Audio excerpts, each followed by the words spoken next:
Hello everyone and welcome back to my channel, and in this short video I will tell you that how you can easily clear Facebook app cache on your iPhone.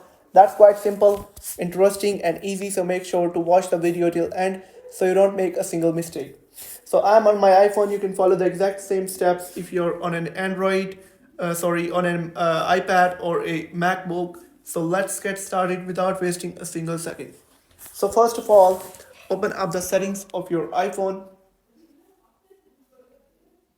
And once you're on this page, you'll have to scroll down a bit and tap on General and then tap on iPhone Storage.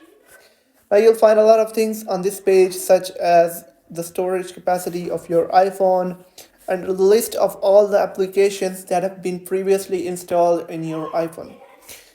So all you'll have to do is to tap on Facebook, and then you'll have to tap on offload app and then tap on offload app again, and the app will be offloaded and all the cache files related to Facebook that are present on your iPhone will be successfully removed, and then you'll have to reinstall the app, which will improve your user experience definitely.